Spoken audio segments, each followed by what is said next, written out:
నేడు ఢిల్లీకి రేవంత్ భట్టి ఉత్తమ్ కాంగ్రెస్ సిఈసి సమావేశానికి హాజరు కానున్నారు. మిగిలిన 4 పార్లమెంట్ స్థానాలపై కూడా కసరత్తు చేసే అవకాశం ఉంది. పెండింగ్ లో ఇప్పటికే ఖమ్మం, వరంగల్, కరీంనగర్, హైదరాబాద్ స్థానాలు ఉన్నాయి. దానం నాగేందర్ ను మార్చే అవకాశం కూడా ఉందంటూ ప్రచారం జరుగుతోంది. సాయంత్రం సిఈసిలో క్లారిటీ వచ్చే అవకాశం ఉంది.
నేడు ఢిల్లీకి రేవంత్ భట్టి ఉత్తమ్ కాంగ్రెస్ సిఈసి సమావేశానికి హాజరు కానున్నారు.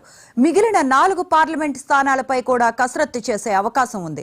పెండింగ్ లో ఇప్పటికే ఖమ్మం, వరంగల్, కరీంనగర్, హైదరాబాద్ స్థానాలు ఉన్నాయి. దానం నాగేందర్ ను కూడా మార్చే అవకాశం ఉందంటూ ప్రచారం జరుగుతోంది. సాయంత్రం సిఈసిలో ఈ అంశంపై క్లారిటీ వచ్చే అవకాశం ఉంది. అయితే ఇదే అంశానికి సంబంధించిన మరిన్ని అప్డేట్స్ మా స్పెషల్ కరెస్పాండెంట్ సందీప్ రెడ్డి అందిస్తారు. సందీప్, ఈ రోజు మధ్యాహ్నం రేవంత్ రెడ్డి బేగంపేట్ ఎయిర్పోర్ట్ నుండి ప్రత్యేక విమానంలో ఢిల్లీకి చేరుకున్నారు. ముఖ్యంగా ఈ రోజు సాయంత్రం సెంట్రల్ ఎలక్షన్ కమిటీ సమావేశం ఉంది. ముఖ్యంగా ఇప్పటికీ 13 స్థానాలకు కూడా అభ్యర్థులను ప్రకటించినట్టు కాంగ్రెస్ పార్టీ మిగతా 4 స్థానాలకు కూడా ప్రకటించింది కూడా కసరత్తు చేస్తుంది. ఖమ్మం, వరంగల్, హైదరాబాద్ సంబంధించి, అలాగే మిగతా స్థానాలకు సంబంధించి, కరీంనగర్ స్థానాలకు సంబంధించి ఇంకా అభ్యర్థుల ఎంపిక పెండింగ్ లోనే ఉంది. ఈ సమావేశం సంబంధించి ప్రత్యేకంగా తెలంగాణ 4 స్థానాలకు సంబంధించి కూడా చర్చించుతున్నారు. ఇప్పటికే ఖమ్మం స్థానానికి తీవ్రమైన పోటీ ఉన్న నేపథ్యంలో ఈ రోజు అంశానికి కూడా స్థానానికి కూడా అభ్యర్థులను ప్రకటించాలని చెప్పి ప్రయత్నం చేస్తున్నారు. ఇప్పటికే 3 మంత్రులు తుమ్మల, పొంగులేటి శ్రీనివాసరెడ్డి, తుమ్మల నాగేశ్వర వాళ్ళ